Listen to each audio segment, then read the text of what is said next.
Good evening, everyone. Welcome to our City Council meeting. Today is May 16th, 20... Can't hear me? Now you can? Welcome to our City Council meeting. Today is May 16th, 2023. I am Rosario Diaz, and I am your Centennial Mayor. Tonight's invocation will be led by firefighter and paramedic Joe Silguero. And Councilmember Cantos will lead us in the Pledge of Allegiance. Please rise.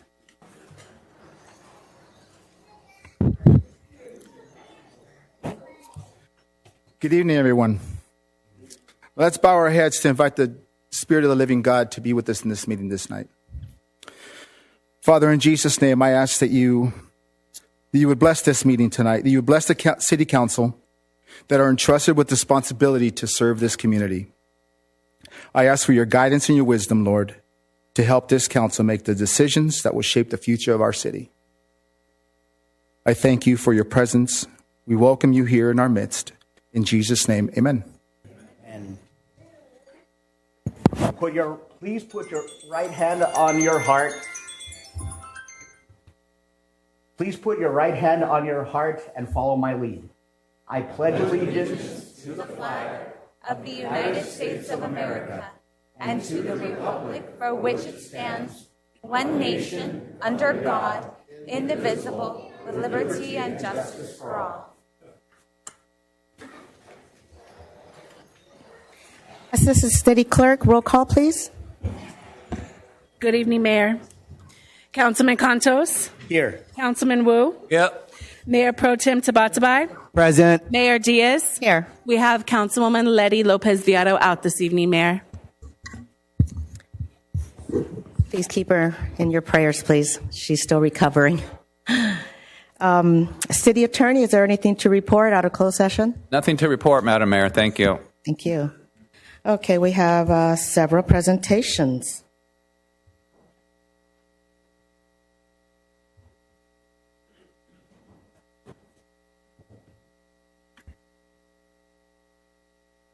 Testing.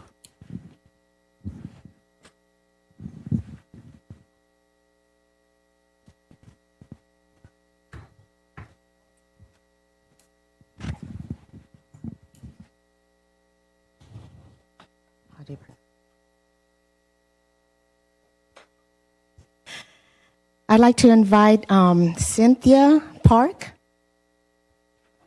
Miss Gina Hidalgo, and Mr. Andrew Hidalgo to the front, please.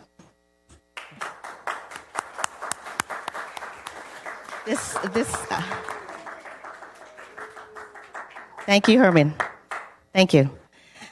On February 6th of 2023, Mr. Delgado was walking his dog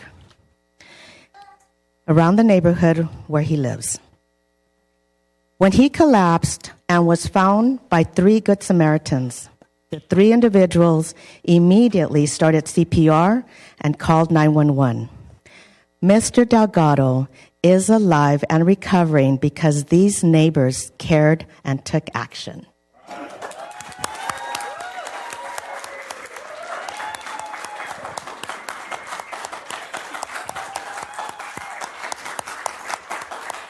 Would you like to say a few words? I have a few words to say. I'm standing here today because these beautiful people here, they went out of their way, see me on the ground, and took immediate action. And I can't thank them enough for standing up and just taking care of me. Thank you. My wife has something to say. I did have a speech, but I lost it. But anyway, I asked for this because so many times we always hear the ugly and the bad in the news and stories coming out of our community, right? So I just thought it was important that our community acknowledge and recognize people within our community who step up when it's necessary and do the right thing. Because of their decisive thinking, my family, I'm going to start crying, as my husband, we can celebrate him every day because they stopped, they cared, and they did something about it. So I encourage everybody to share your good stories, not only the bad ones, share the good ones, because this community is a good community of good people who care about each other. But unless we share it, we don't know it. So let's know it. See something good, say something. Okay? Thank you to the mayor and to the council for putting this out, for Eric for going through this and honoring my request, because I really thought it was important. And to you guys, our family's indebted to you guys for the rest of your lives. So too bad, you got us now. Okay. Okay. Thank you. Would you like to say a few words? It was definitely a blur, but I can't believe we're standing next to him because we weren't that confident on that day. It was a big, scary moment, but I'm so grateful for her to even create this honorary, celebration of just doing the right thing. And so we're really grateful that he's here and grateful for your appreciation. I guess this is your chance to learn CPR and go get a doctor's checkup. Thank you. Thank you anyways.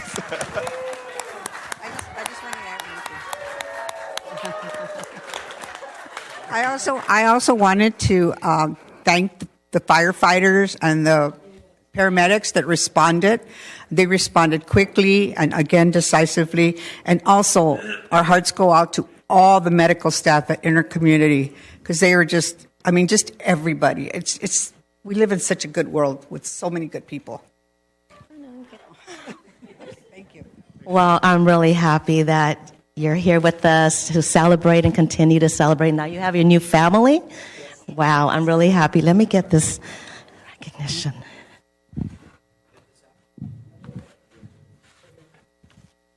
So I have a couple of certificates of recognition for Cynthia Charamunuscu.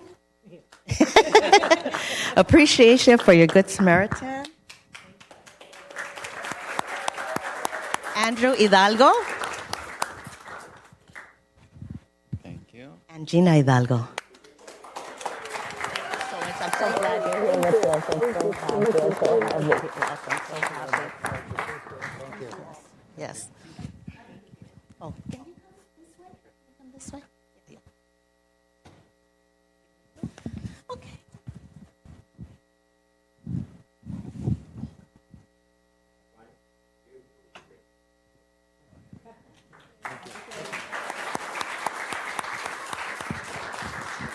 Mayor, AAIT.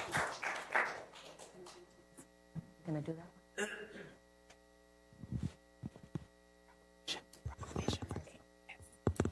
Okay, I have a proclamation celebrating May as Asian American and Pacific Islander Heritage Month. I'd like to invite Karen Coe, our Economic Development Coordinator, to the front. Okay, West Covina is thrilled to announce May is Asian Pacific American Heritage Month, a celebration of Asians and Pacific Islanders in the United States. Asian Pacific encompasses all the Asian continent and the Pacific Islands in Malaysia, Micronesia, and Polynesia. The month of May was chosen to commemorate the immigration of the first Japanese to the United States on May 7th, 1843, and to mark the anniversary of the completion of the Transcontinental Railroad on May 10th, 1869. The majority of the workers who laid the tracks were Chinese immigrants. West Covina is a diverse community with population of 30% Asian. I thought it was more. And Pacific Islanders. I would like to have Karen Coe accept the proclamation. Would you like to say a few words? Well, thank you, Mayor. It is an honor to accept this proclamation. As she had mentioned, Asian American and Pacific Islanders make up about 30% of West Covina population. So this proclamation shows that we're being recognized as a valuable contributing member to the society. So thank you for embracing our culture, and I'm very proud to be a part of this diverse community. Thank you. Thank you. I know.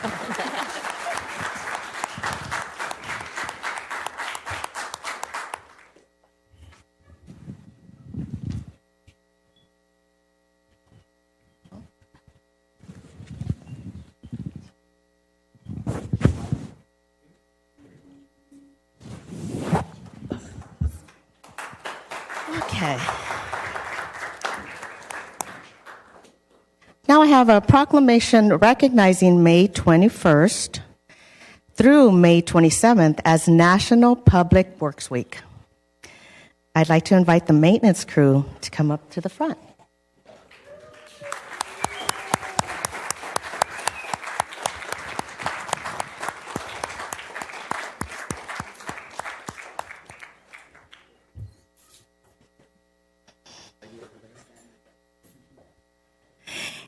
APWA is proud to announce the theme Connecting the World Through Public Works for the 2023 National Public Works Week poster. Public work is the thread that connects us all, no matter where we live in the world. Every public works professional strives to improve the quality of life for the community they serve, leading to healthier, happier communities. The Connecting the World Through Public Works theme highlights the way public works professionals connect us physically, through infrastructure, and inspirationally, to serve to their communities, whether as first responders or daily workers carrying their duties with pride. Public Works Connectors helps keep communities strong and providing an infrastructure of services and transportation, water, wastewater and stormwater treatment, public buildings and spaces, parks and grounds, emergency management, and first response, solid waste, and right-of-way management. They are what make our communities great places to live and work. Join us in celebrating the quiet work these professionals do that makes life better for all of us. Mm-hmm.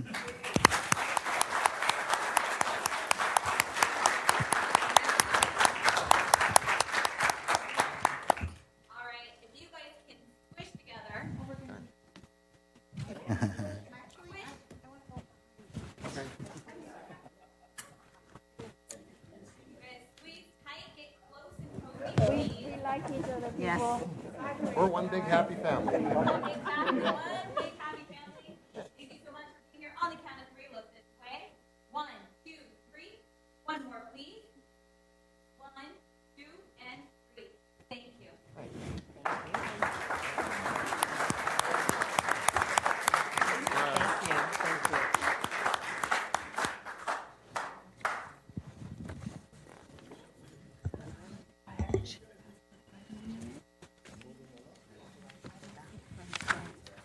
Is Francois or Marie Thomas here?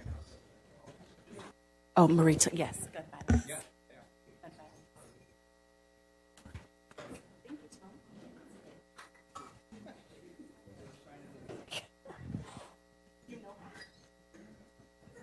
Now I have a proclamation recognizing Gun Violence Awareness Day.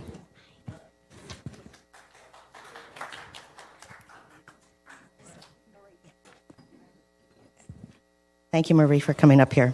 Every day, more than 120 Americans are killed by gun violence, and more than 200 are shot and wounded, with an average of more than 17,000 gun homicides every year. This proclamation declares the first Friday in June to be National Gun Violence Awareness Day. The City of West Covina to honor and remember all victims and survivors of gun violence. Thank you. Thank you. I'm filling in for Francoise today. She is at another city council meeting accepting this same proclamation. And I have a few words to share from her with you. Thank you for proclaiming the first Friday in June, which will be June the 2nd this year, as the Gun Violence Awareness Day. Francoise is a volunteer for Moms Demand Action for Gun Sense in America. It is a nonpartisan grassroots organization made up of both non-gun owners and gun owners with the goal of reducing gun violence and improving gun safety for everyone.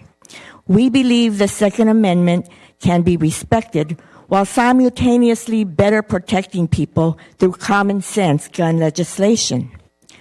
Gun Violence Awareness Day is observed at the same time as Wear Orange. Wear Orange was created after the tragic killing of Adia Pendleton by a stray bullet at the age of 15 after performing in Obama's second inaugural parade in January of 2013. The idea of Wear Orange was inspired by a group of Hadia's friends who asked their classmates to commemorate Hadia's life by wearing orange. They chose this color because she liked orange and because hunters wear orange to announce themselves to other hunters when out in the woods. And orange is a color that symbolizes the value of human life. Hadia would have been 25 years old this past June the 2nd. Now, people across the United States recognize National Gun Violence Awareness Day and wear orange in tribute to Hadia Pendleton and to the many other victims of gun violence, those killed, the survivors, and the loved ones of all those victims. And it's also to educate others about senseless gun violence in this country.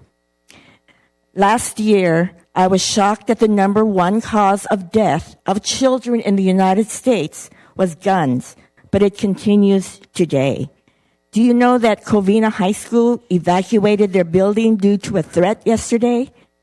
Although they didn't believe it was credible, they evacuated the school, and it's the second time they have done so this year. Every day, 8 children and teens will be shot unintentionally by family fire. These are often preventable incidents. Locking and storing guns and bullets will save children who use guns as a toy and teenagers who use guns to hurt themselves and possibly others. Children will find hidden and unsecured guns. So, if you have a gun, please lock it and lock the bullets separately. Evidence shows that gun owners still have enough time to use their gun if it is locked. Our children deserve the best. Thanks for honoring those killed by gun violence this June 2nd, 2023. Wear orange as we honor those killed by guns and educate our communities. Thank you. Thank you.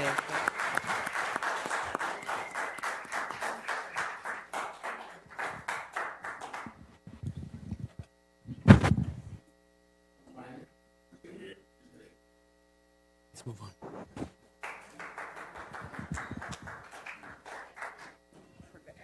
Yes.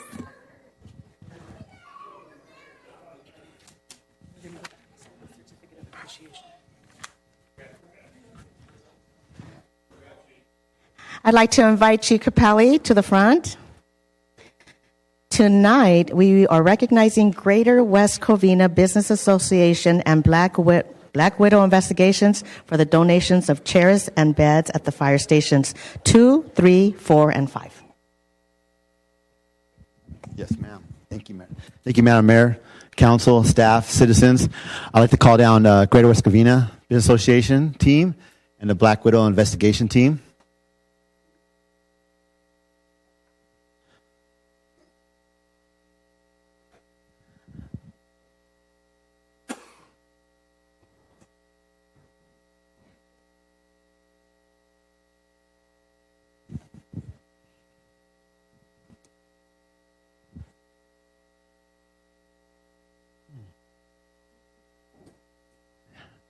So roughly about 3 years ago, Monica and the Greater West Covina Business Association came to the fire department, and the Firefighter Association said, "What can we do? Who can we reach out to, and what can we do to help you guys? What are you guys in need of?" And Monica put together some plans to try to get some donations. We identified a need in the chairs that the firefighters use when they're in their stations, when they relax between calls, to try to recruit and get some needed rest before the next call comes out. And some plans were done. She reached out to the businesses out here and got some donations, did a fundraiser, a golf tournament, a virtual golf tournament, and realized that we needed some more funds. And then reached out to Black Widow Investigation team, and then got involved a little further with more needs. We came up with more needs that was needed, and the Firefighters Association and Greater West Covina Black Widow Greater West Covina Business Association and Black Widow Investigation came up that, we can use brand new beds and brand new chairs in all the stations. Well, actually with 2, 3, 4, and 5. So this great donation came up from Black Widow Investigations team, and we can't thank them enough, where they outfitted brand new beds and brand new chairs for Station 2, 3, 4, and 5. So now all 5 stations have brand new beds and brand new chairs, and it's just we really want to thank you for the hard work. I'd like to also call down Engineer Gibbs. Engineer Gibbs is here on behalf of the Firefighter Association, who is a big part of working with Greater West Covina and with Black Widow Investigations to make this all happen. It was a long time coming and a lot of hard work, and we're really, really lucky to have businesses that want to help out our fire department. And Engineer Gibbs has a gift for the 2 organizations. Well, how about you want to give those? Sure. Okay, the City of West Covina would like to give you the certificate of appreciation to the Greater West Covina business for your generous donations. Thank you.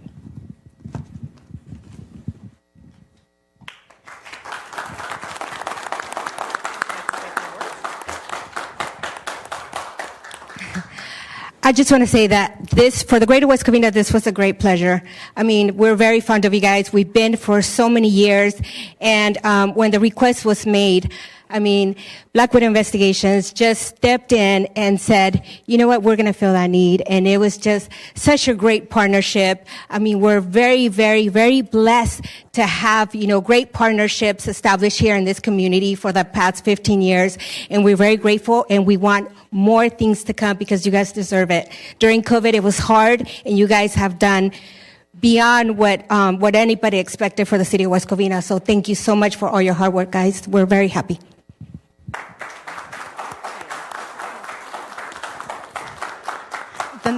The next certificate of appreciation goes to Black Widow Investigations for their generous donations. Thank you.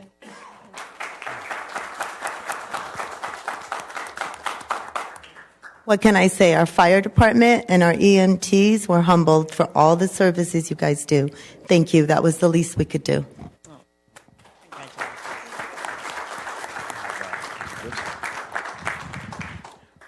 Chief said everything, and you guys know how thankful we are of what you guys did for us. We couldn't say much. I mean, even this doesn't, show how much we thank and recognize you guys. It is amazing. And the day she called me and said, "Hey, are you sitting down? We have some news for you." She goes, "We're gonna buy you guys new chairs and new beds." And my first reaction was, "Yeah, shut up. There's no way." And so after I, got my composure and found out this was true, she goes, "Just pick out what you guys need. We're partnering up with Black Widow, and we're going to buy you guys everything you guys need." And when I say this means more to us than you guys know, I have guys that are coming up to me today saying their back feels better because we have new beds. It's such a small gesture, but again, a heartfelt and big gesture for us. So without anything else, we decided to give them the probationary firefighter helmet signed by our departments. With their logo and their initials on it. We try to get as many guys to sign as possible. So thank you guys. Okay.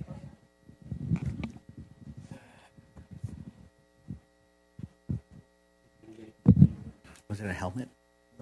Oh, the yellow. The yellow. Oh my gosh. Great.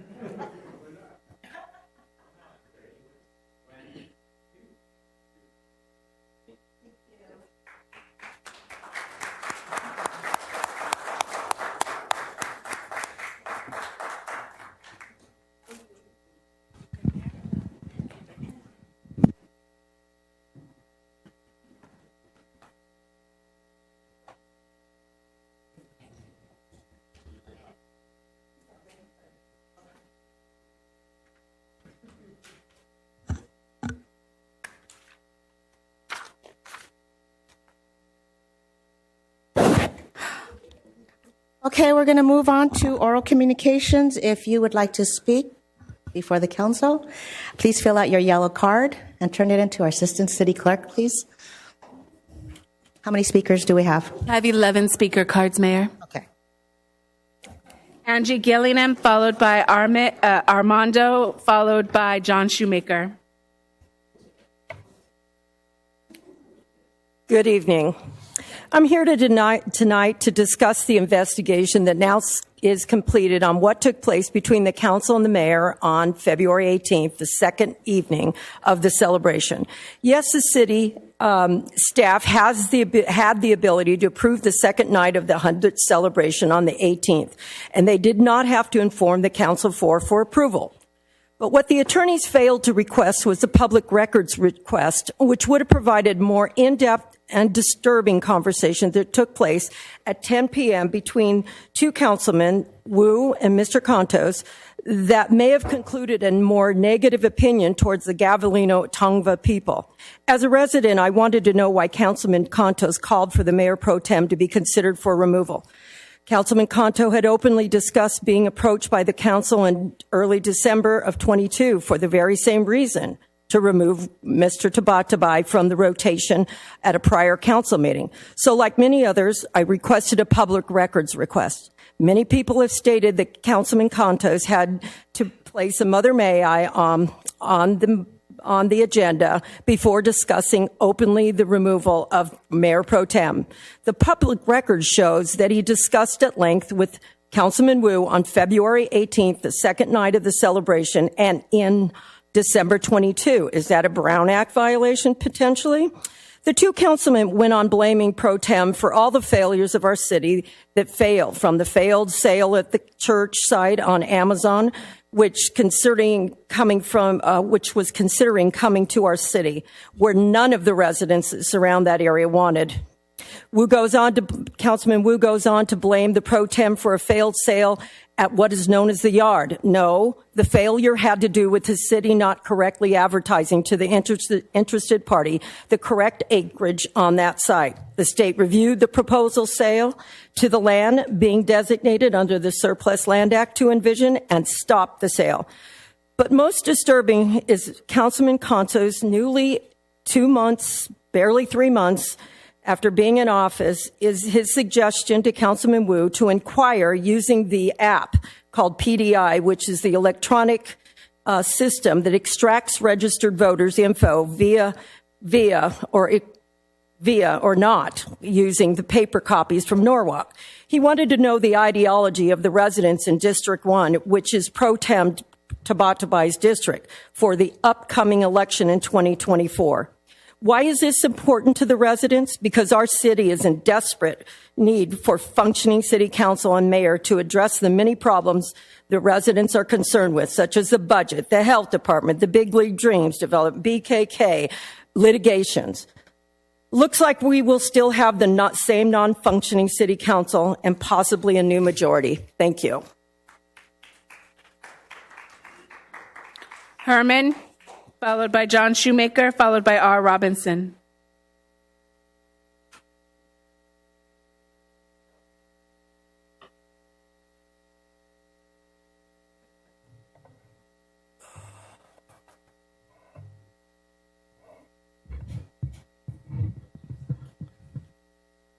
So, what is the proceeding here? Well, let's take the proper action on the California County Superior Court in case number 23 PSR 0000679 for the record.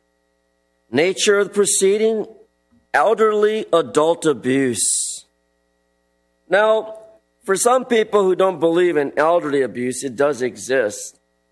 And it's a shame that a particular individual by the name of Mario Luis Sobolvaro, the respondent in this case, happens to have a history of problems. And unfortunately, the Whittier judge decided to dismiss one of these particular problems, but the problem hasn't gone away. As we already know that Mr., as I said on the record, has a prior felony probation issue, a 261.5, 2 counts, dated 2/3/2020. Wow. And what about the civil harassment and elder abuse under the case of KA 12205? Or what about the case of 2023 3BL06287 of the Schuber's Machine Shop Incorporation machine and engineering event? Well, count 166A, parentheses 4, Penal Code under case 2WC03152 is a very interesting case.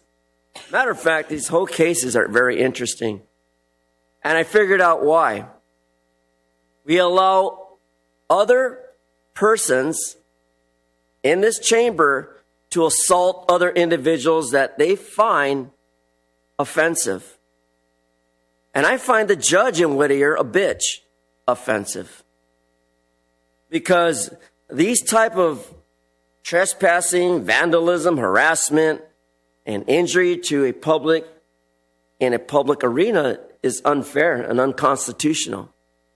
And we have to consider that in the matter of why the mayor continues to call this hate speech. This is not hate speech. Simply a sign. The same sign that costed Native Americans their lives over those 13 colonies that pushed them to the edge of death in their concentration camps and nearly destroyed the Native Americans of the great United States of America. In addition to that, because I'm going backwards now, this hate speech that we keep talking about, why is it hate? Well, the only reason it's hate is because some of you don't have an education to understand what really is hate speech. Chaplinsky versus New Hampshire? Oh, yeah. City of Los Angeles versus Michael Hunt? Oh, yeah. California versus Whitney? Oh, yeah. And what about Cohen versus California? This is a good example of what I'm worrying. California versus Cohen. Unfortunately, F the draft was the comment on the gentleman's shirt. And Madam Mayor, some of your audience continue to say things behind my back. Why don't they just come up front and say it in front of me? Besides, look at Walter Edward Bagdasarian versus the United States of America in Shoot Obama. And then today, at the Board of Supervisors, they want to take our Second Amendment away from us to not defend against the Chinese and the Russians. But in addition to all that BS, case 19STRO003037, Herman versus Los Angeles case of Stefan Fabel, Judge Jennifer H. Copps, a judge from Long Beach, allowed me to use my symbol, my sign, in any meeting I go to, and that's called protective free speech. So gather your correct information, and maybe you might want to look into poor Mario Lewis behind me to find out whether it's true or not. John Shoemaker, followed by R. Robinson, followed by Maureen Hines. There you go, ma'am. That's all for the record. Excuse me.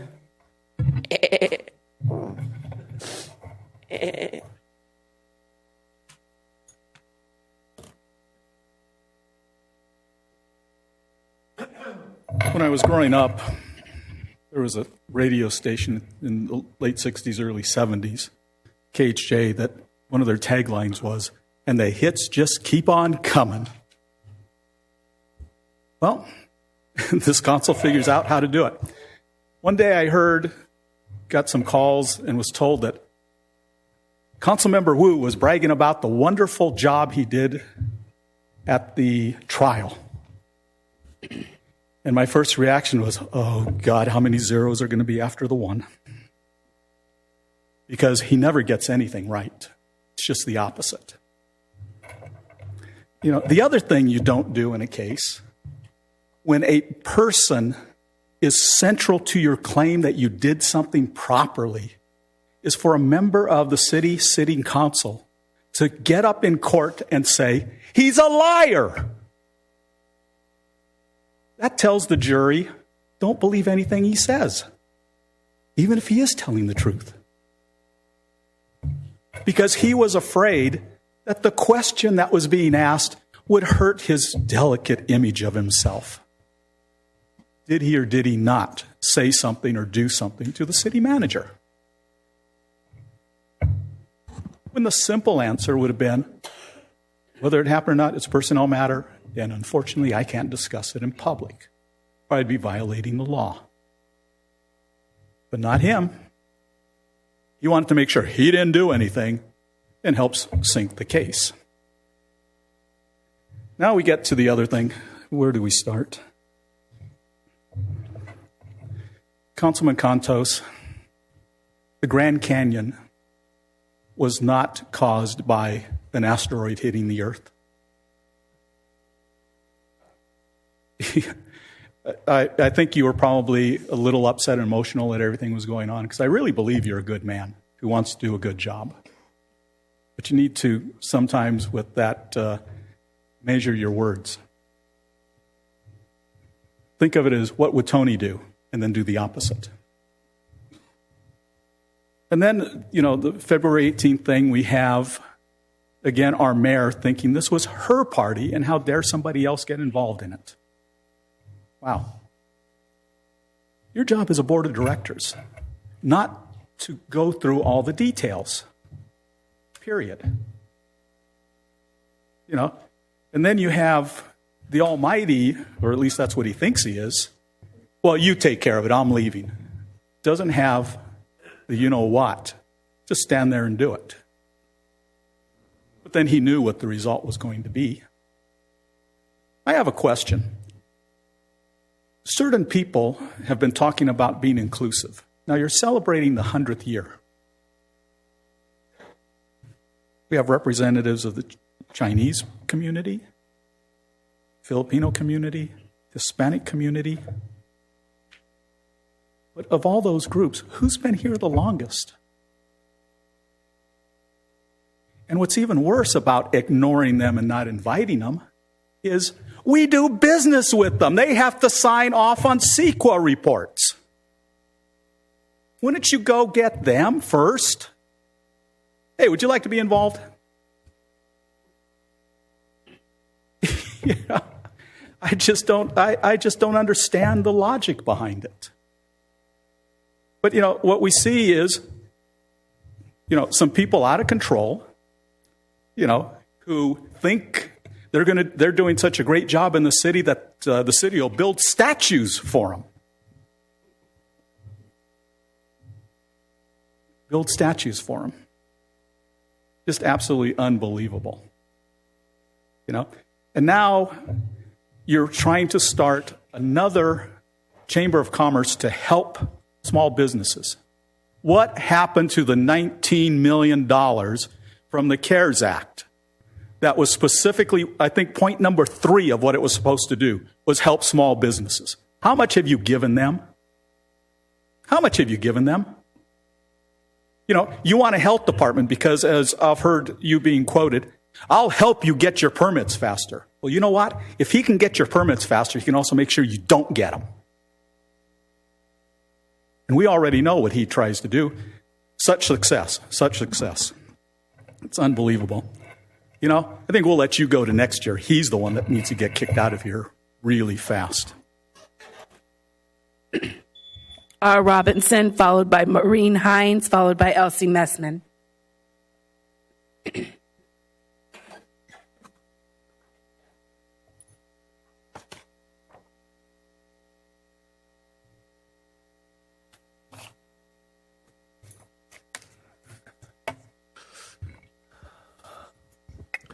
According to Karen Kingston's Substack, the NIH clinical trial database, Chinese biotech $44 billion giant Fosun Pharma conducted the initial Pfizer-BioNTech phase 1 human safety trials on 144 civilians in China.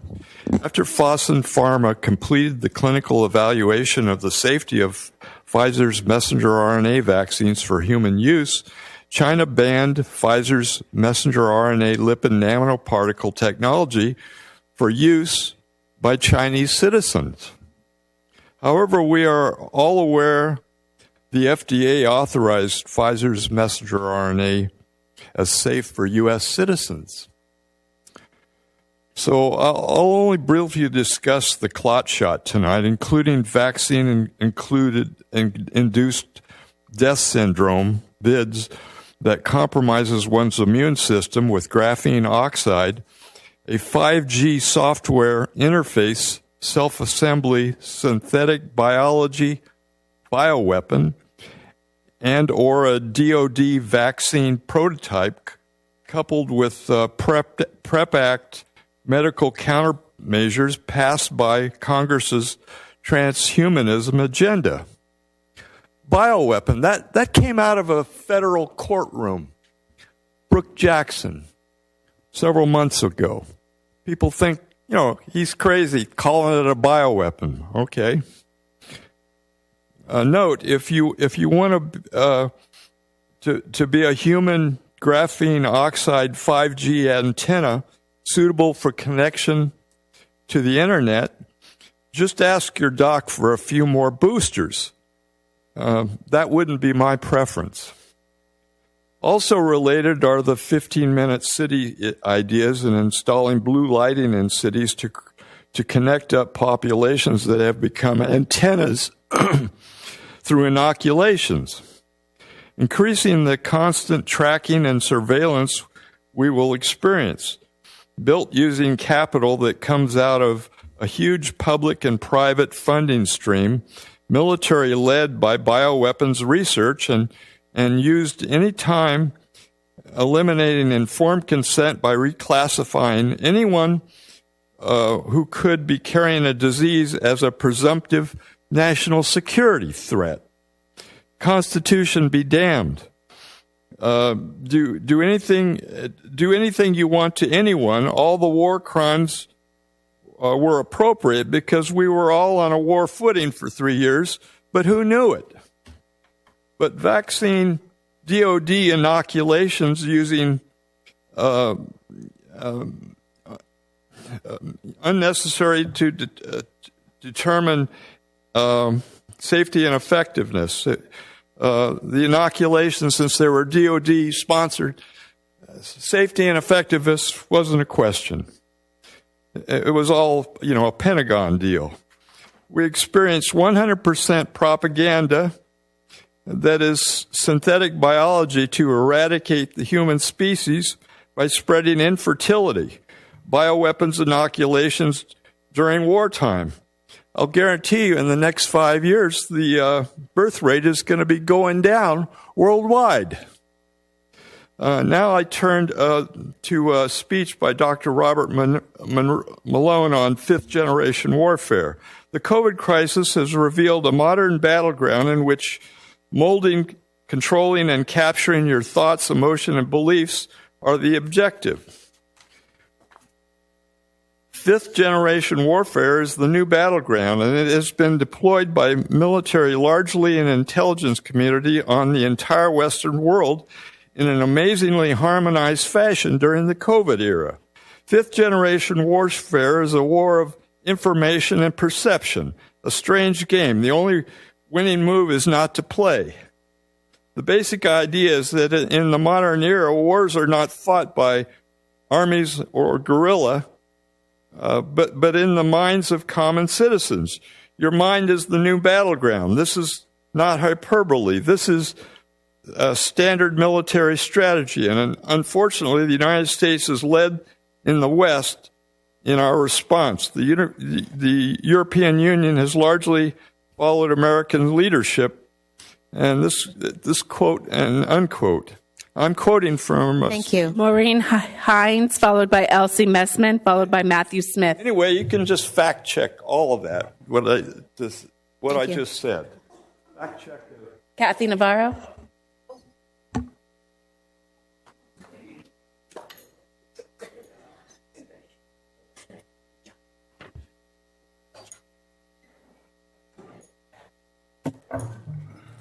Good evening. Thank you for letting us speak tonight. I'm Kathy Navarro, and this is Maureen Hines. We're from Project 2911 in Covina. We're a food bank there that serves Covina, West Covina, Glendora, Azusa, Irwindale, and surrounding cities of San Gabriel Valley. I want to say one thing. I'm a resident of West Covina, and I thank you for making West Covina as beautiful as it is here. I wouldn't live in any other city but West Covina, and you are all doing a fabulous job. Mayor Diaz, thank you. You deserve to be commended, especially with all the battle that you have to put up with in these meetings. Thank you. God bless you. Anyway, getting back to why I came, we are putting on a open house, and I appreciate Councilman Cantos for contacting us that you'll be coming. I hope that if you have time, you'll come by for at least a little peek at what we do. We serve on Friday a total of this last Friday 220 cars, which we allow a box of food to go into their car that would serve 4, possibly more, in their family. This food consists of bread, meat, dairy, dessert, whatever we can, a balanced meal, fresh vegetables. So in any event, please, if you have residents here that need help, please direct them our way. Friday from around 11:30 is registration, and they do load the boxes up in people's cars, but we do take people who are walk-ins. So anyway, what we hope to do is to provide for people not only their health, but their emotional state so that they can become self-sufficient. So this is our goal. And I have many stories that I could tell you of people who are suffering. It has not been undone yet. Even with COVID, a lot of people were in dire need, and we're seeing more people come. More are coming. We served 40,000 last year. So that's a lot of people, and that's a family of 4. So you multiply, that's, what is that, 160,000? Something like that. So, anyway, I'm going to turn it over to Maureen. She'll have some interesting things to say.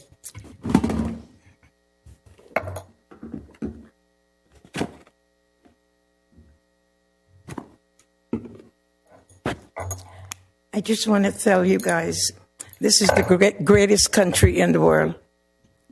I came here from Guyana, South America, with $27. I moved to New York. I went to nursing school. I'm a nurse. I raised 6 kids. And I just want to tell you guys, all the negative things that they say about America, they should live in another country and see what people go through. And I just want to say one thing.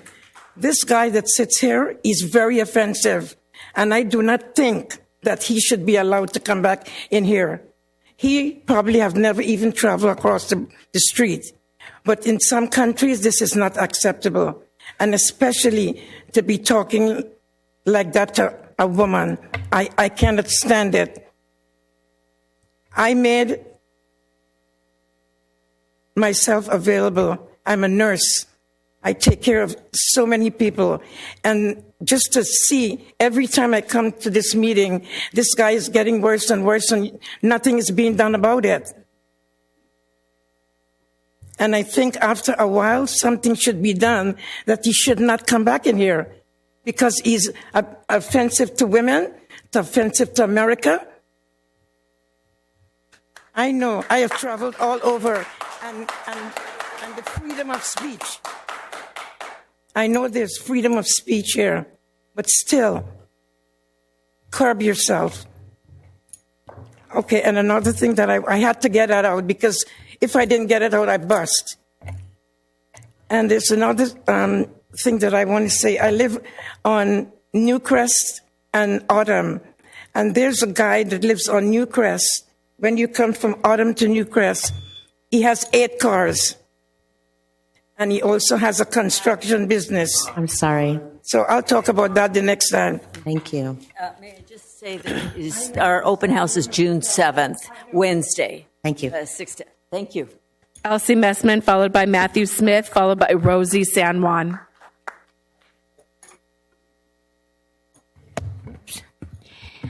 My name is Elsie Messman, a resident of West Covina. Item 2, exchange with Foothill Transit. The city has $2.5 million from Proposition A. They want to sell $2.5 million to Foothill for $1,875. Is it possible to have seatings at the bus stops for Foothill Transit passengers? We see students, residents, hiding from the sun under a tree or sitting on the sidewalk. West Covina, you can do better. Take a look at Walnut and see what they have done. My second item is anyone paying any attention to the West Covina credit cards? Staff in February spent $71,170. In March, they spent $91,612 for a total of $162,782. Something should be done on that. Okay, where are we going on these lawsuits? Is it necessary or is it a personality conflict? We're being laughed at. Our ex-city manager is gone. The fire chief is gone. The police chief is gone. The assistant city clerk is gone. Fired in a short period of time is unheard of. I blame the city council for not looking into these terminations further, but believing in one person. When you point a finger at one individual, remember there's 3 fingers pointing back at you. How much money has this city spent on stupid decisions? This council is not listening to the residents is one of the problems. First, we're paying for a health care service that a lot of residents don't want. In April, we paid $7,000 to Transtech for January. Second, the city spent a lot of time and money on Zingpoli, and nothing again. Residents didn't want horses or a hotel. Third, the Sportsplex is costing the city a lot of money with little or no return. Fourth, the events are out of control. The city is spending way too much money. They need to budget these events in the future. Our problem for the last few years is that we have unqualified city council members. Most of the problem was caused by one person, and we would like Councilman Wu to resign. He is destroying the city. And by the way, you're saying our city manager is incompetent? I think you are really the one that's incompetent. You can hide your thumb now and do what's best for West Covina and do us a favor and resign. Thank you. Matthew Smith, followed by Rosie San Juan, followed by David Schwartz. Good evening, City Council. A couple hats I'm wearing tonight. First of all, for San Gabriel Valley Senior Softball. As always, thank you for the assistance and the accessibility to the fields. I've said it before, but we've got 6 teams that play up there on Thursdays. Over 80 to 100 guys come in for 3 different games every Thursday, and we appreciate that. We also have teams that play Monday and Fridays over at Cameron Park as well, and we appreciate the support for that group also. Regarding the 100-year anniversary, I think people were placed in really awkward positions, the day of the event that happened. And speaking of the festival, I don't want to belittle all the things that went right. And I think there's some recognition that should be done and said for the things that went right that weekend. From a community perspective, my employees at the 3 different restaurants in front of the festival, plus the gentleman from Softball Association, had great words of praise for the events throughout the weekend. From a business owner standpoint, I said it before, it was our best weekend by far for all 3 establishments. hundreds and hundreds of people going through there for 2 days. It was really a fantastic event. My employees were up. The vibe of the city, of the street, of what was going on was evident throughout the whole complex and the whole area. And lastly, I want to thank the employees who spent months and their entire weekend there. I play basketball at Cameron Center Saturday mornings, and we're closed that day. We're closed that day because the employees were expected to be at the festival working the weekend and supporting the event. And there was no problem on the basketball side of things. We understood. But I don't think anybody has stood up here in the last 3 months and given praise for the employees, from the ones who opened the counter at Cameron Center to the city managers, to the council, for putting on an event that I'm sure took well over a year to do. Granted, the city has taken a look at the events, procedures, and communications that happened at the opening of the event, but overall, I don't think that should tarnish what was really a great weekend and a lot of effort and a lot of community building that took place. So thank you guys for that. Appreciate the time. Thank you. Rosie San Juan, followed by David Swartz, followed by Eric Ortiz.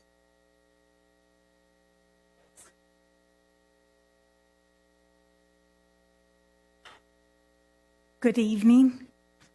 I'm a West Covina resident. I live in District 3, resident of 33 years. And I'm speaking, I guess, on item number 7. I'd like to request a couple of modifications to the Move West Covina program if you vote to approve or extend it for another year.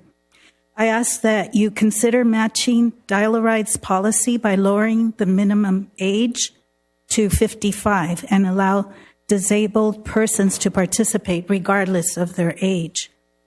If Dial-A-Ride can have it that way, Move West Covina should be follow with the same requirements. I ask for these changes because I think there's a need for this on-demand alternative. But according to the pilot program's 6-month stats, usage was very low, where only 3% of the allocated 6-month budget was used. This makes a program look as if there isn't enough interest or that it's not even needed. However, I think that the low usage is due to the age requirement being set at 65 and older. I attended the presentation given by Mr. McDonald at the Senior Center on April 12th, and there was a nice turnout of residents that have a need for such a program, and several of us that attended are under 65. One of which is my husband. He had a medical incident a couple of months ago that now prevents him from driving. And for the most part, I'm able to transport him. But because I've been my elderly parents' main source of transportation the last few years, and they live over 30 miles away, I'm not always in the area. And sometimes it's hard to juggle my time with each of them.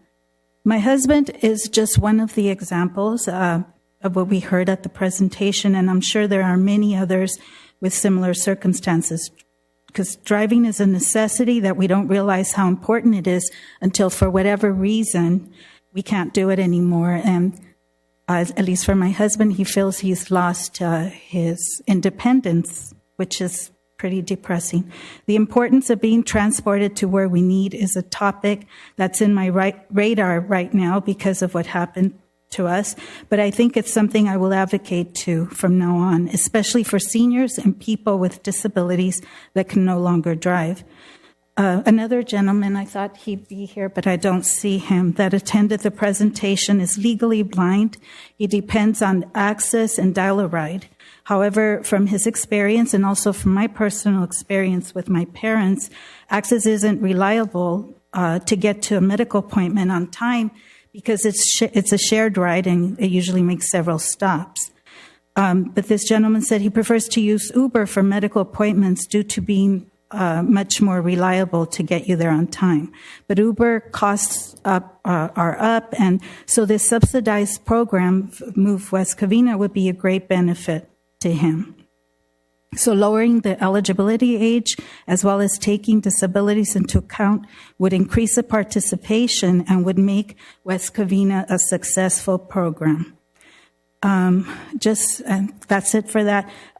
Also, I just want to say that the lot or property that's currently being cleared on Lark Allen at Cameron Park, I don't know if the city planners have decided what will be done at that spot, but my suggestion is to add pickleball courts, as I'm sure you've all heard, has become a very popular sport or activity for people of all ages.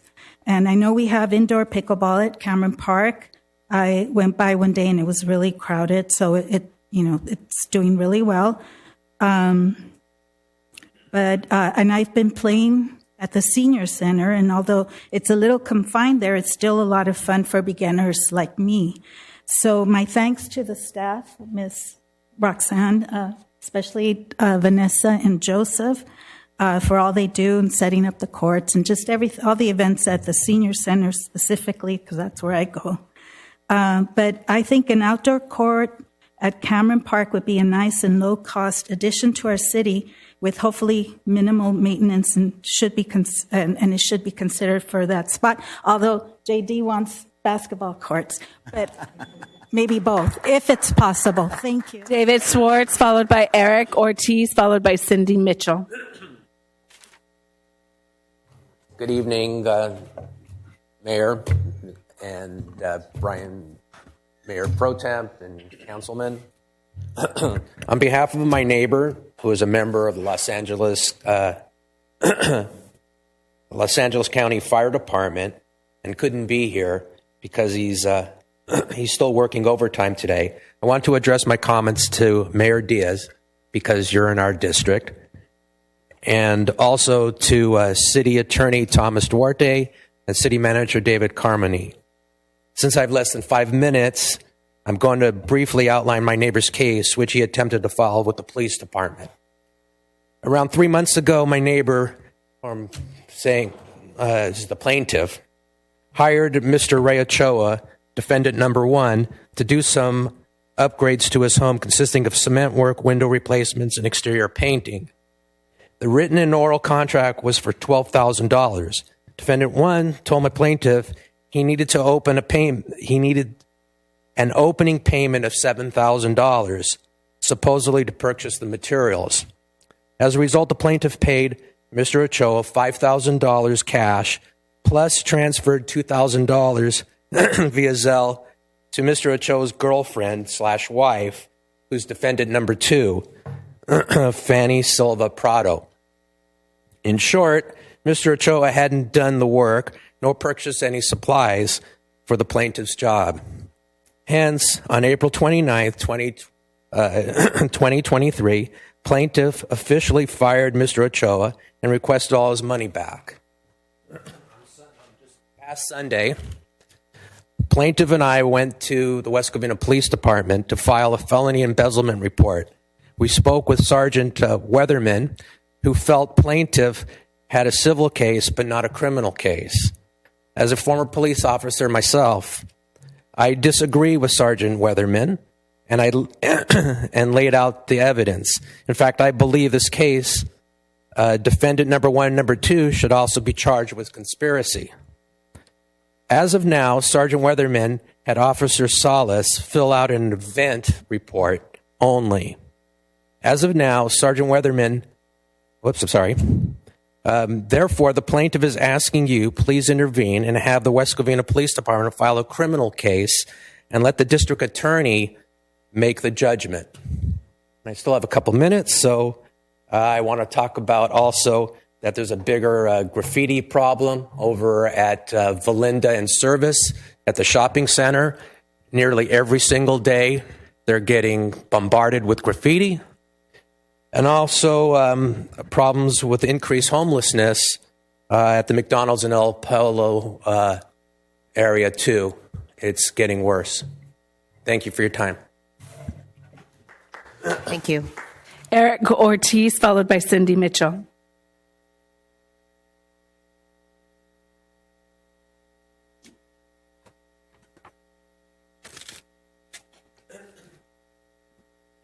Hello, Mayor, City Council members, and staff. My name is Eric Ortiz, and I'm with the Healing and Justice Center.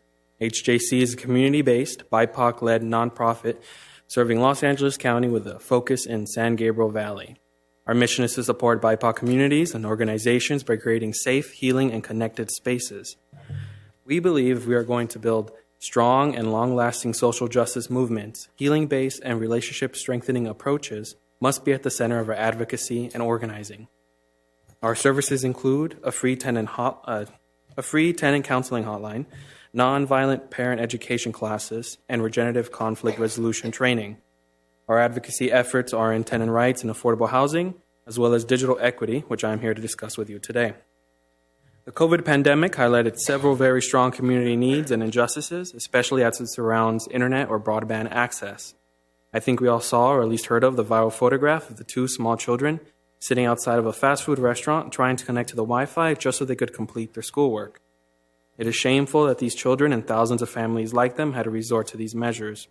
Additionally, if you had wanted to find resources for food, employment, COVID information and vaccines, to go see your doctor, to go to work, to pass the time on Netflix at home, or even attend city council meetings, you had needed access to broadband. And it's not just about access, but also about having the equipment and literacy to be able to access and navigate the internet effectively, which is why we joined Digital Equity Los Angeles, a coalition of over 50 organizations from all across different fields, such as education, health, housing, environmental justice, and more. We researched and highlighted discriminatory pricing practices of Charter Spectrum, which serves over 80% of LA County. We found that they were offering much lower promotional pricing in areas like Malibu and Rancho Palo Verdes, rather than in lower income areas with denser populations of people of color. We published this in our pricing disparities report and began to urge the County Board of Supervisors to investigate and correct these discriminatory practices. We are asking city councils all across the San Gabriel Valley, like yours, to help us close the digital divide and write a supportive letter to the LA County Board of Supervisors, asking them to investigate and stop the discriminatory practices of these internet service providers, and to take steps to ensure all of LA County has equitable and affordable access to the internet. We provided you with data and fact sheets outlining these disparities, as well as sample letters to draft to the Board of Supervisors, and we are open to meeting with you and discussing further. We hope we can have your support to ensure all your constituents are connected equitably. Thank you very much. Thank you.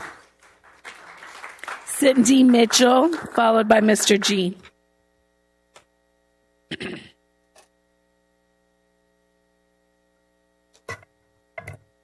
Hi, sorry I'm short. My name is Cindy Mitchell. I'm a resident over 50 years in West Covina. I'm usually here with my son, but he couldn't make it tonight. I don't know exactly what I'm going to say tonight, but I wanted to address you. So thank you for having me, Mayor, Council, and the staff and residents. I read the investigation that came out from the Centennial, and I was kind of blown away, actually. The things that were already covered by John Shoemaker and Angie Gillingham. They're much more precise and better communicators than I am, but I would second the things that they said. John also said, I'm not sure logically what you guys were thinking when you didn't reach out and include the Indigenous people before Jamie had to invite herself. In reading this investigative report, it kind of looks to me like the issue was more the politics that is happening within the council and the staff rather than anything that Jamie would have said. Even though it was labeled as being too political, a land acknowledgement is not political. So I hope that you guys are educating yourself. As a resident, I feel like, I feel really disappointed. I feel like we really missed out on her participation in that event. I feel like the community, that was a loss for our community. It exploded into a bigger loss for our community. And I hope that you guys make it right. That's basically what I want to say on that, but I still have some more time. So I wanted to just call out and mention the West Covina letter carriers for their stamp out hunger drive this weekend.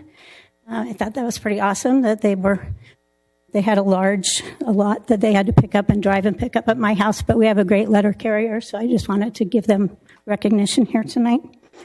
and also to the recognition of the people that we saw earlier prior to at the beginning of the council meeting.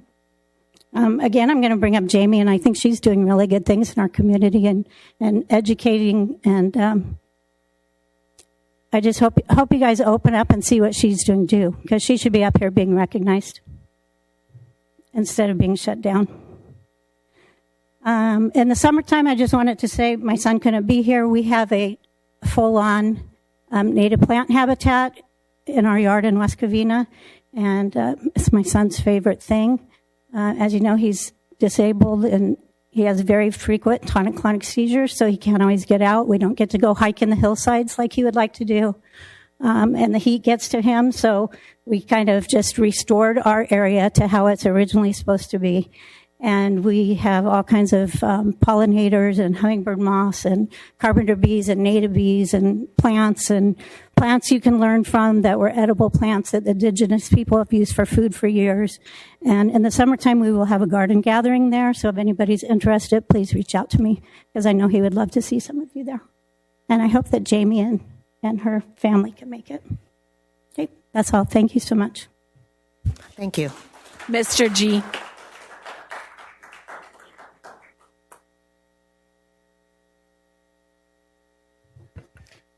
Good evening, Madam Mayor, Mayor Pro Tem, Councilman. We talk about protocol here and behavior. We say the Pledge of Allegiance, but we rush into things. I noticed that we had a large staff of city workers, men with hats on. Most of them did not remove them. So people are looking and watching and seeing how you act. I have to commend this guy. He was pretty good today. He behaved. I don't like what he says, but I appreciate the fact that he did something decent. He didn't cuss as much as he used to. Freedom of speech is not understood by people who weren't born here or grew up here, so they have a hard time dealing with that. But as councilmen, as a legal staff, you have to allow it. We may not have to do it. But my family died. I have family members that are buried in the ocean in Hawaii who died on December 7th. I have relatives who died on D-Day for that man to act the way he wants to. And I'm sad, and I agree with the woman, that he has proper, but you have to allow it. So we stop for a second, say the Pledge of Allegiance, ask gentlemen to remove their hats. How much more respect can we give? People don't feel respected because they won't acknowledge. I'm probably the only resident here currently that grew up with red lines. I grew up behind the red lines. Discrimination now? Are you kidding me? It's a joke when somebody uses it. And I mean that, because I lived it. But I grew up with parents that taught me to respect myself and to respect others. And through that, no matter what somebody threw at me, a name, a simple maxim, sticks and stones will break my bones, but names will never hurt me. They threw sticks, they threw stones. But if they called me a name, I just ignored it. My parents taught me that if I have to tell somebody who I am or what I'm about, no. You live it with your actions. You stand tall and you stand strong. And nobody can move you. Maybe it's the gift that I had of great parents who raised me in a bedroom community of West Covina when the population was one other Latin family. That's what I went by. Or a Spanish surname. That was Dr. Maldonado. That's that big Spanish house on the corner of Cameron and Citrus, which the former actor Robert Blake lived in. I swam in that pool. My brothers went to school with his kids. I played baseball with his kids. So you talk about understanding the red line. They wouldn't allow my father to join the golf course, the country club. But my uncle was the first one to join. That wasn't, quote unquote, the standard issue of West Covina. But we grew up here because we had self-containment, self-ability. People need to simply respect the flag, the council, and you respect it. And that's what's going to make this city great again, and always good, and always where somebody wants to move in. My nephew just called me. He's trying to get a place here in West Covina. Okay? So it's people want to move here for all the right reasons. It's not about diversity and integration and segregation or integration. It's about family values, building the community by respect. And how do you respect? You start with the flag, because that's what we do here. So please ask the gentlemen to remove their hats at the beginning. That's all I ask. Thank you. No further speakers.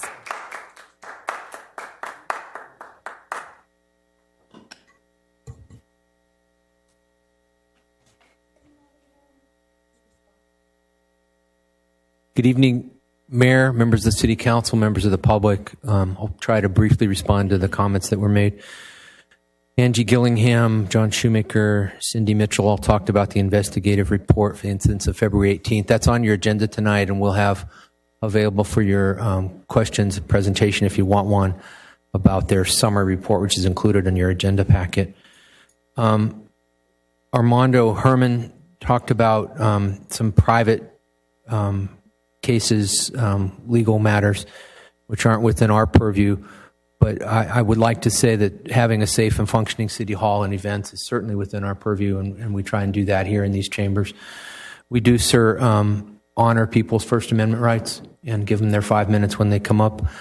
And I would hope these chambers would be a safe space for everyone, that we wouldn't have violence here. I've been working on a meeting protocols and civility policy, which is being reviewed by the staff and the city attorney's office, and I'll bring that forward publicly for the public to look at and the council to review, because I think in this area we might be able to do better. I'm sure we will. Mr. Robinson talked about COVID. Again, I don't think I've got anything to say in response.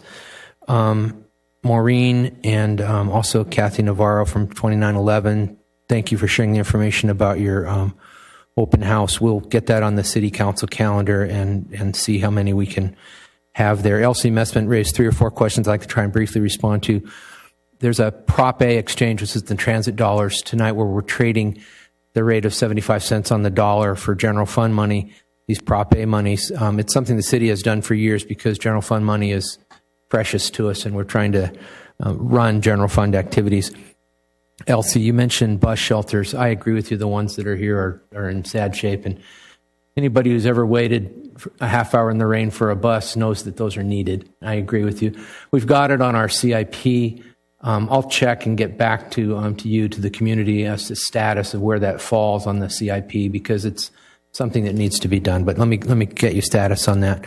You asked about the health department. There's no money in the proposed budget for the health department in the coming year. We're still waiting to hear from CDPH, the California Department of Public Health, about what the requirements would be. Would we do it? And there's no reason for money to be allocated at this time until those requirements are known and considered by the council. The cost of community events being too high, it's really a question of priorities at budget time. Every city that runs Parks and Rec events will tell you that it's a subsidy, and all we really ever discuss or argue about is the extent of the subsidy. We had other speakers tonight talk about how much they love softball, and for those facilities to exist, the city has to subsidize them for those programs.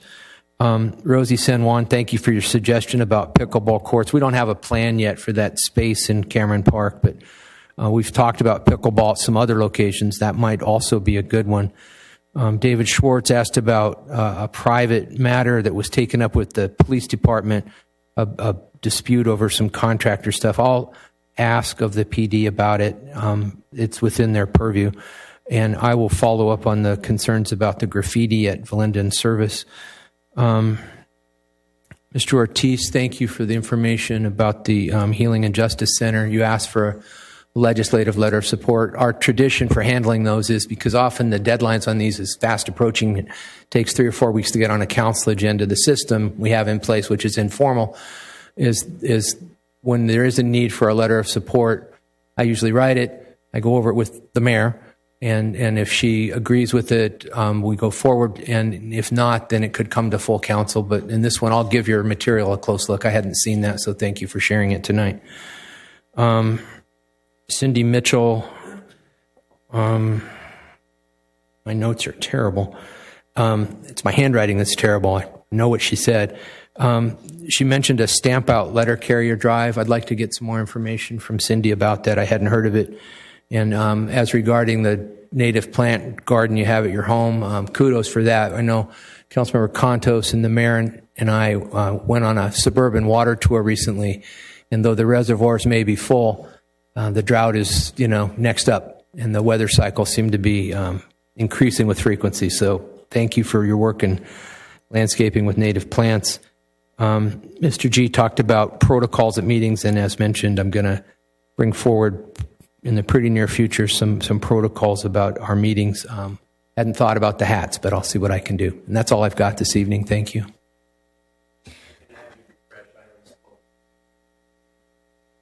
Okay. Thank you, sir. Ready for the manager's report? Yes. Thank you. Just a couple of items, Council. I know you've got other business to get to, so I'll try and be quick. I first wanted to mention our Small Business Week. We had a couple of events here at City Hall with the SBA and a social mixture, which had a pretty good turnout and feeling to it. Not only do small businesses drive the economy, they help keep the American dream alive. And I was heartened to see all the participation in that. That was a worthwhile effort. I wanted to just give kudos to the Covina Valley Unified School District. They did their State of the District this morning.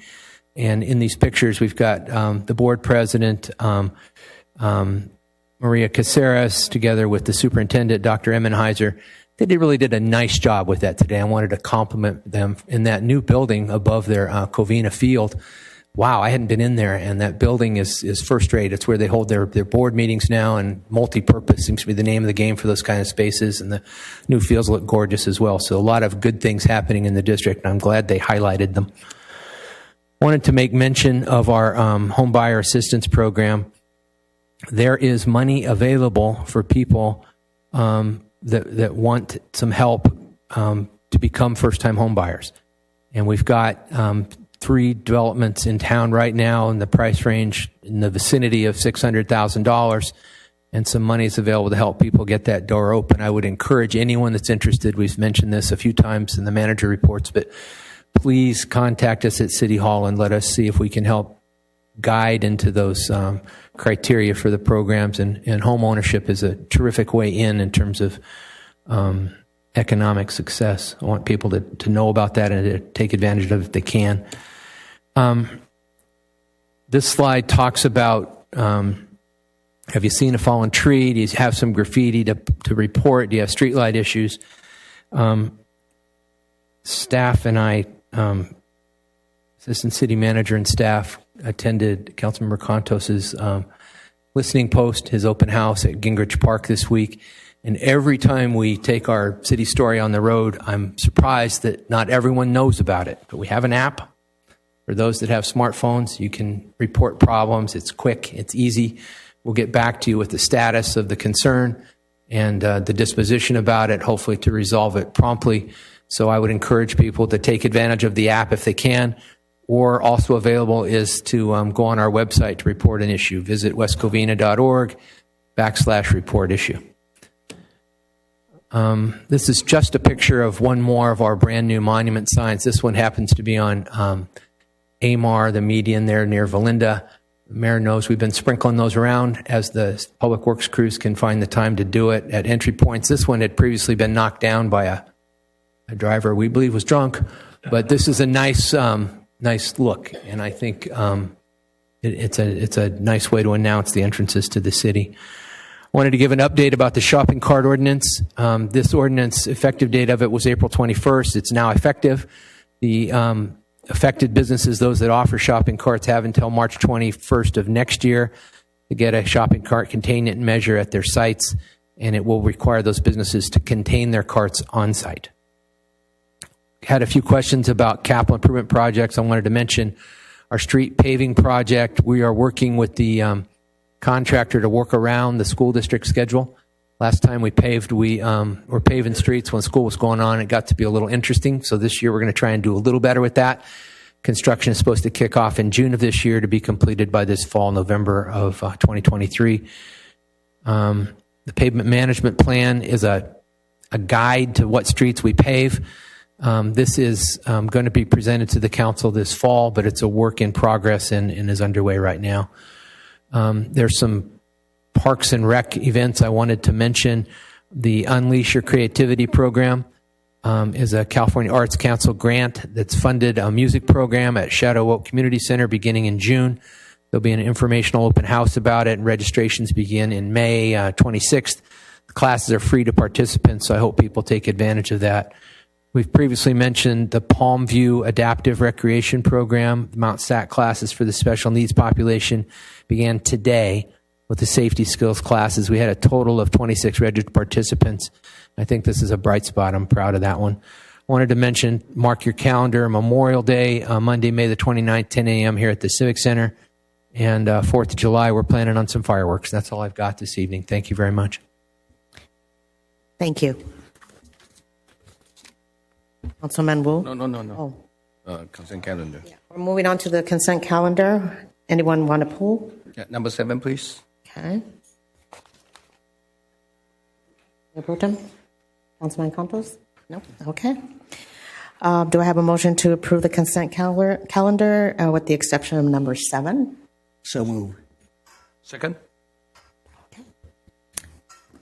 I have a motion by Councilman Contos with a second by Councilman Wu to approve consent items 1 through 6. Pulling item number 7, consideration of amendments to agreements with Uber Technologies. Councilman Contos? Aye. Councilman Wu? Aye. Mayor Pro Tem Tabatabai? Aye. Mayor Diaz? Aye. Items pass 4-0, Mayor. Councilman Wu? Yeah, okay. The reason I pulled, I think we approved this last year, and that is the previous Mayor Dario Cassiano's his agenda how to use the Uber to help our residents, so to utilize, move our resident, around. So, but that time I think we only have $50,000. So we try to, don't know how many people will use. So we just try to try out. So, and then we stay with 65 senior, and then let's see how it work. And we don't want to run out the money right away, but look like it's like underuse. So I think I agree with the resident to lower to 55 and then allow, no age restriction, for the disability people to utilize so they can go to doctor appointment, etc., etc. So, but the only another issue I have, so maybe Kelly can help me, is because a lot of senior, they're not used to it, using the app. So how can we help them? Can we have a phone call? They used to just dial a phone and say, hello, I want to have a taxi come to my home. So, but now everything's app. And, so how can we help those residents? When I was canvassing, I talked to a lot of residents, a lot of senior, a lot of disability people. And most of them, they don't use internet. They don't use app. Right. So they use phone, right? Remember? The resident live in the far south, and I think she talked to you many times about Uber. Right. I hope she got help from you. She did. Yeah, we were able to work something out and have her son be tied to his account, and him book the trips for her and apply the voucher to that. Uber is working to establish they do have a line that's operational currently. you can call in, but they have not been able to tie our voucher to that yet. We're one of many different programs that are out there that would benefit from being able to do that, but the engineering just hasn't occurred. I've been told that would occur sometime this year. But folks would be able to call in, set up an account, be able to schedule the ride with an Uber employee over the phone. I think that's great. Okay, I think the point is how from our system, city, to help those people and to send the promotion out to let more people know we have a Move West Covina program so they can utilize the subsidized Uber to help them to move around. And so in that way, that is the purpose we're using rather than like a previous mayor, Casiano, talking about empty bus driving, running around the places, kind of waste the resource. Now we let people can utilize and call the Uber using the same funding to help them to get around, especially doctor appointments. So especially a lot of seniors, they live alone. So how can we help them? So would you please, can we share, and the light, and then are we going to propose regarding the lower the age, and then to low limit age restriction for any people who have disability can utilize, and then we see how it goes. Yeah, go ahead. Okay.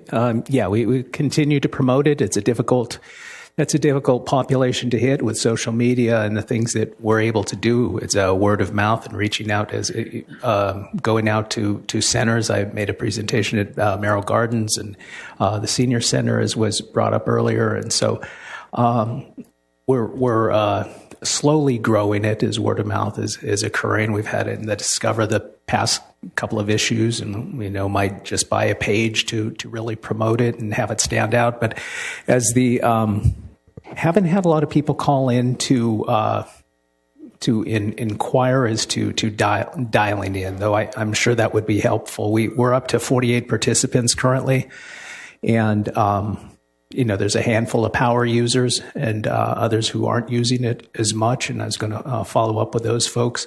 But we're slowly ramping up and do what we can, and I follow up with each person who sends in an application, try to walk them through it, make sure that either they have a child or somebody who can set them up, or I have someone have come into the office to walk them through it as well. So doing what we can.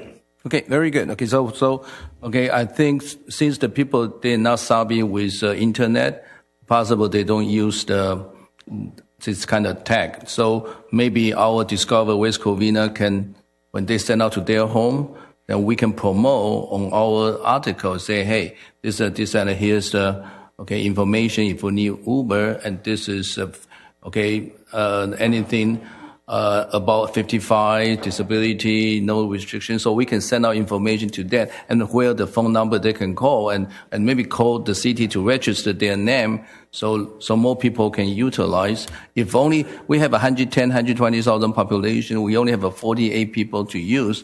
It's like really under use. So hopefully we can promote this to help people. Yeah, go ahead. Councilmember, I understand through the chair that Uber program is advertised in the current Discover, and we will continue those marketing outreach efforts that you've requested. Thank you, City Manager. Okay, I'm done. Okay. Madam Mayor? Councilman Contos? As a suggestion for easy publicity, if there could be signs posted on lampposts. A few weeks ago, we had in my neighborhood, we had a neighborhood watch. We literally put signs in 3 different places. We had 70 people show up, and many of them didn't see it because of the internet. They literally saw a sign on a lamppost, and then that's why they came. It's a real simple, low-tech way to do it, but if we could if a publicity flyer could be designed and posted in strategic high traffic areas, then that could be a way to really increase knowledge about this, even among people who don't even have access to the internet or who otherwise may not be tied into the communication channels that we already have. Through the chair, if I may, I will also look into that aspect, that question. Okay. I want to go back to maybe a phone call for Uber. How soon do you think we can get that fixed? Well, they were very enthusiastic initially, and that enthusiasm petered off. Sometime this year is what I was told, and it's an Uber engineering function, and they're aware our program and a number of other programs that operate like ours would benefit from that. Okay. That program is live, that people can, if they chose to do it of their own accord, that we just can't subsidize it. We're not able to tie our program into that yet. And so we had a budget of $50,000. Correct. How much have we spent? Just a little over 2 as of this afternoon. Wow. 2,000. Wow. Okay. There's a lot of money to spend. Yeah. Do we want to make a move? Okay, I'm going to move the motion, and to lower, the age to 55, and no age limitation for any disability resident, and to utilize the Uber, and hopefully the city can continue to promote for person don't have internet access. That is my motion. Second. If I may, I believe that there is an age restriction for Uber for riding alone. So it would be the person would have to be at least 18 years old, I believe. Of course. Okay, 18 and above. Right. Not the 55 age if they are disability. Okay. Okay. Second. I have a motion by Councilman Wu to lower the age to 55 and no age restriction for disabled residents in keeping with Uber policy of 18 and over. And a second by Councilmember Contos to approve item number 7, consideration of amendments to agreements with Uber Technologies, Inc. Councilman Contos? Aye. Councilman Wu? Aye. Mayor Pro Tem Tabatabai? Aye. Mayor Diaz? Aye. Item passes 4-0, Mayor. Okay. Now we're going to move on to the public hearing. The matter set for the public hearing is the consideration of proposed fiscal year 2023-2024 Community Development Block Grant Action Plan. Did we make all the proper legal notices? Notices have been given. Okay. At this time, I will open the public hearing. And the first, who's going to give the presentation? But before you're going to call for speakers, we don't have any. She has it in this. No. I'm not there yet. She's not there yet. Mr. Kelly McDonald will give the presentation. Okay. Okay. Good evening. This hearing concerns the fiscal year 23-24 Community Development Block Grant CDBG Action Plan. The city receives an annual grant of CDBG funds from the U.S. Department of Housing and Urban Development. The program works to ensure decent, affordable housing, to provide services to the most vulnerable in our communities, and to create jobs through the expansion and retention of businesses. As a recipient of these funds, the city is required to prepare an annual action plan that guides the intended use of the grant funds over the program year. This is the second of 2 required public hearings. On March 7th, the City Council affirmed the prioritization of community needs shown in Table 1, prioritizing economic development, homelessness, infrastructure improvements, rental housing, owner-occupied housing, and public facilities as high, and non-homeless special needs and public services as a medium priority level. The categories are more fully described in Attachment 1, and the proposed action plan is included as Attachment 2. Table 2 shows the proposed action plan budget, which was developed bearing in mind the statutory caps for administration and public services, which the city has historically maximized. The proposed budget includes $694,486 for the neighborhood improvement program. That's capital projects. 164,836 for planning and administration, and 123,627 for public services, for a total budget of 982,949. Table 3 shows the proposed CDBG funding for fiscal year 23-24. The business assistance and housing preservation programs are proposed to be funded from or with carryover balances of prior fiscal years. Because there's no new money, they're not shown in the table. Regarding improvements, the neighborhood improvements, there's not a specific one identified at this time. We're currently scoping and costing several, including a second phase of improvements at Friendship with the improvements to the restroom and park lighting, potentially a replacement of the roof at the senior center, as well as the rehabilitation of eligible residential streets. In regard to public services, the city published a notice of funding availability in February and received 10 funding requests. Attachment 3 describes the applicants and the services. Staff earmarked status quo funding for city-administered projects, which are designated with a double asterisk. The decrease in the CDBG funding for these programs would result in an increased burden on the general fund to maintain the current service levels. Staff also recommends status quo funding for the Housing Rights Center, marked there with a double asterisk, but that's not a city-administered program.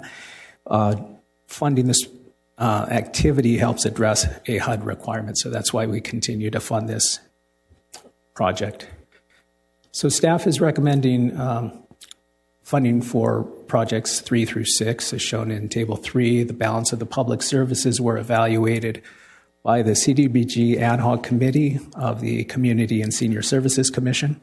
And based on a review of applications, as well as hearing applicant presentations on April 26th, they've forwarded the funding recommendation shown in Table 3 for activities 7 through 12.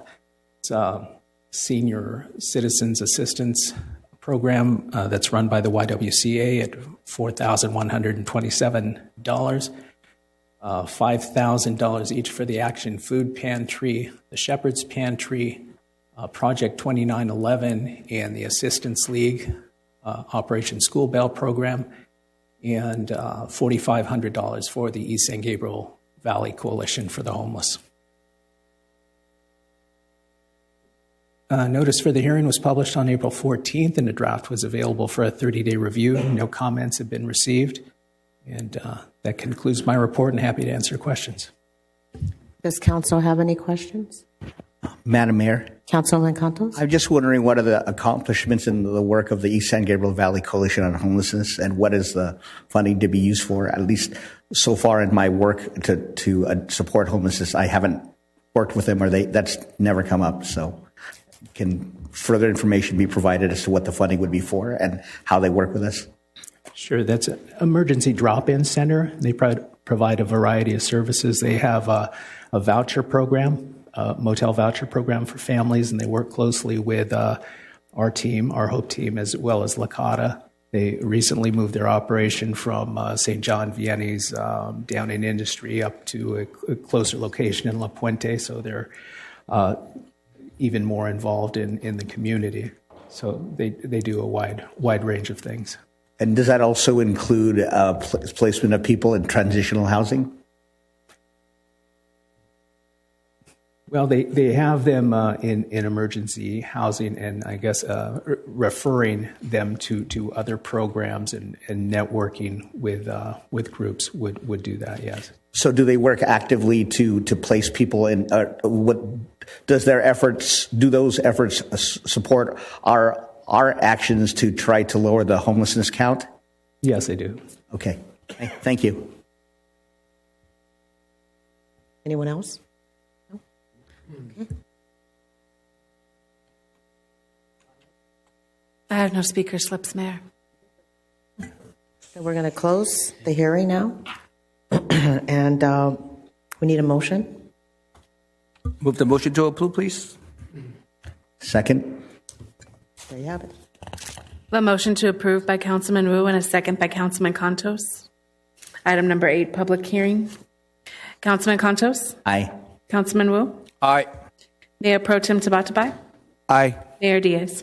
Aye. Item passes 4-0, Mayor. Okay, now we're going to move on to the consideration of the summary for investigation as requested by the city, West Covina, in the matter of the land acknowledgement incident at the Centennial event. Who will give that presentation?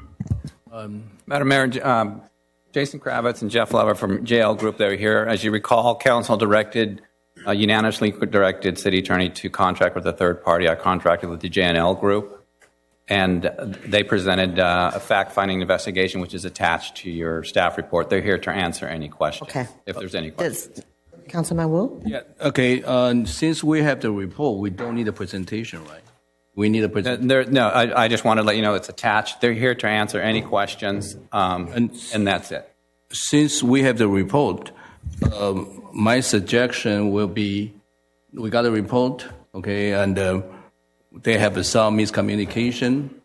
Okay, my suggestion just we should move on. Okay, and then Receipt and file?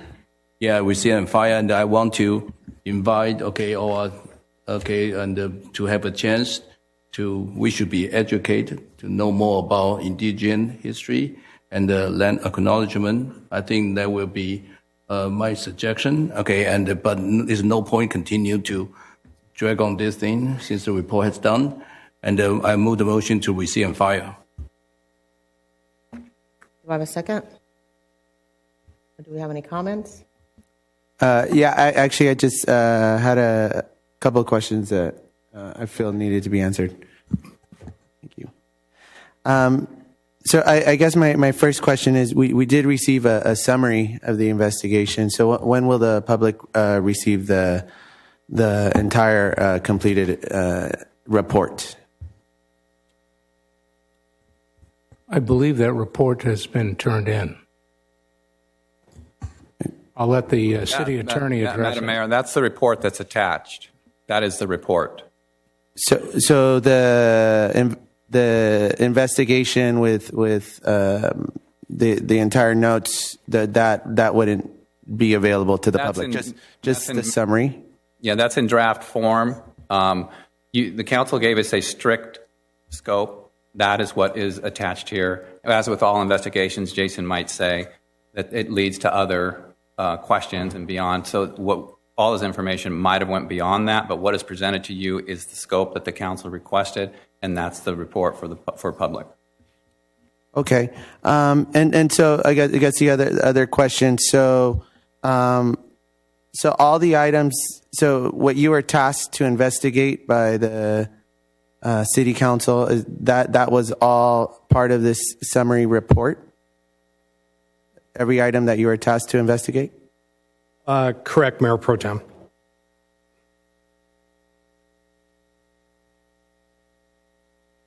Just so from your investigation, you used interviews and emails. Did you secure any text messages, WhatsApp communications, or other electronic communications to use in the investigation? I did, Mayor Pro Tem.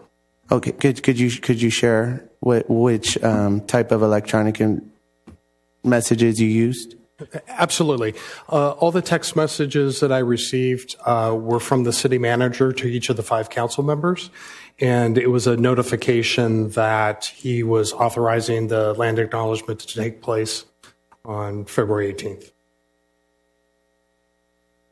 And just final question. Through your investigation, was there any evidence of a possible Brown Act violation?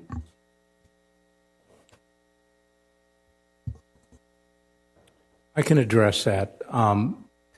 There were conversations amongst elected officials, but the topic of the conversation related to this event, which was a staff decision.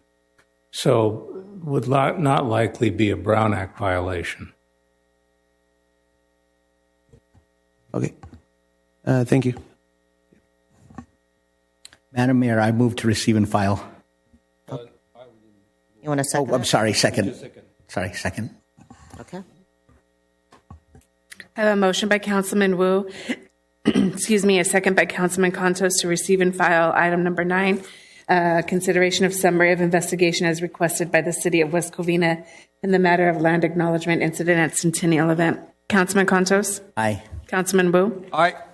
Mayor Pro Tem Tabatabai? Aye. Mayor Diaz? Aye. Item passes 4-0, Mayor. Okay. Does council have any requests? Madam Mayor, Councilman Contos? I just wanted to ask the city manager any further. I was just wondering any further updates on the implementation of the Caltrans. I know you talked about it last time, but I just don't know what's the latest. And I've heard that there are still issues relating to the areas along the freeway. So can you just provide further information about what's happening there? I could, through the chair, I can tell you tonight what I know, and I can report further when I learn it and share with you. When Mike Spence was mayor, there was an agreement signed between the city and Caltrans defining maintenance responsibilities when they had redone some freeway improvements.